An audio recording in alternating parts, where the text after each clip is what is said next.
நாகரிக கோமாளி வந்தானையா. எந்த 7 பேரு அது எனக்கு தெரியல.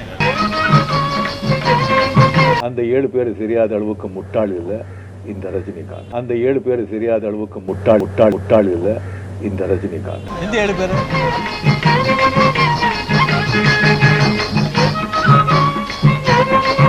போர்னு வரும்போது எல்லா ஆண் மக்களும் சேர்ந்து வந்து போரிடுவாங்க. என்ன கண்ணீர் தார தாரையாக கொட்டுகிறது? போர் என்பதால் பீதியா? அது வரைக்கும் அந்த ஆண் மக்கள் எல்லாமே, பிரஜைகள் எல்லாமே அவங்கவுங்க வேலையை, அவங்கவுங்க கடமையை அவங்க செஞ்சுட்டே இருப்பாங்க. என்னையா ஓவரா பேசுறான தவிர பாம்ப வெளியே விட மாட்டேங்கிறானையா. போர் வரும்போது பார்த்துப்போம்.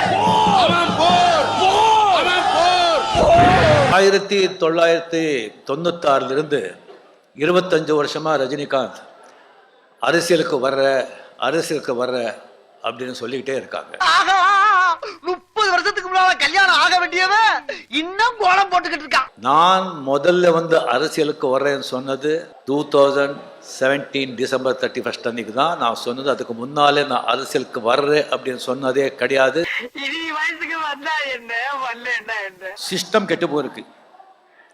சிஸ்டமே சரி செய்யணும். சென்னை கிண்டியில் ரஜினிகாந்தின் மனைவி லதா ரஜினிகாந்த் நடத்தி வரும் தி ஆசிரம் மேல்நிலைப் பள்ளி வளாகத்திற்கு லதா ரஜினிகாந்த் வாடகை தராததால் பள்ளி வளாக உரிமையாளரால் பள்ளிக்கு பூட்டு போடப்பட்டுள்ளது. சென்னை ராகவேந்திரா திருமண மண்டபத்தின் சொத்து வரி தொடர்பான பிரச்சனையில் நடிகர் ரஜினிகாந்த் நீதிமன்றத்தின் நேரத்தை வீணடிப்பதாக சென்னை உயர்நீதிமன்றம் கண்டனம் தெரிவித்துள்ளது. 2,63,00,000 ரூபாயை கடனாக வழங்கியதாகவும் இதன் மூலம் 1,45,000 ரூபாய் வட்டி பெற்றதாகவும் நடிகர் ரஜினிகாந்த் தெரிவித்துள்ளார். சிஸ்டம் கெட்டு போயிருக்கு. சிஸ்டமே சரி செய்யணும். ஜனங்க மனதில் முதல்ல வந்து மாற்றத்தை உண்டாக்கணும். உங்களா நீங்களும் எனக்கு ஆத்திரங்கள் வருது. ஆட்டமாடி பாட்டு பாடி அழகான ஜெதையோடு வந்தானையா. ஆட்டமாடி பாட்டு பாடி அழகான ஜெதையோடு வந்தானையா. சட்டமன்ற தேர்தலுக்கு முன்னால கட்சி ஆரம்பிச்சு நான் வந்து 234 தொகுதி நான் போட்டிடுறேன்னு சொல்லியிருந்தேன். நான் என்ன படிச்சு ஒரு டாக்டராவோ வக்கீலாவோ ஆயிடுறேன். யார் நீயா? அது என்னமா கொஞ்சம் கூட வெக்கப்படாம பேசிட்ட?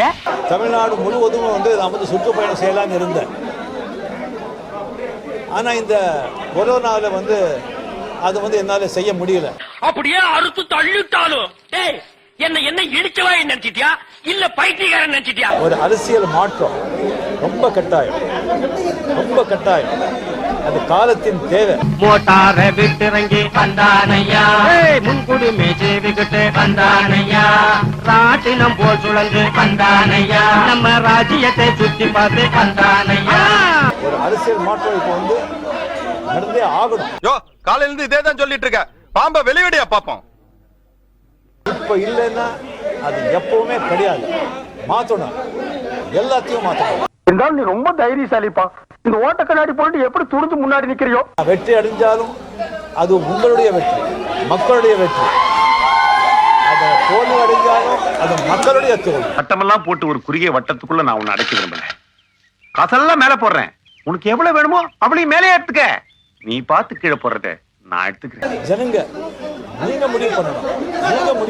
அன்னைக்கே சொன்னல நீ அந்த விஷயத்துக்கு செயல்பட்டு வர மாட்டான்னு. அப்புறம் என்ன கோவப்படாதீங்க. எதுக்கு தெரிஞ்சுட்டு அவன் சந்தோஷமா இருப்பான். என்னடா பண்ண போற? அதுக்கு நீ சரிபட்டு வர மாட்ட சொல்லிட்டு நான் வர்றேன். இந்த மாற்றம் நடக்கும். என் மாவன் அதுக்கெல்லாம் சரிபட்டு வர மாட்டான். டேய் பெத்த அப்பனே சொல்லிட்டான். டவுட் கிளியர் ஆயிடுச்சுல, கிளம்புடா. நாகரிக கோமாளி வந்தானையா. மோட்டார விட்டுறங்கி வந்தானையா.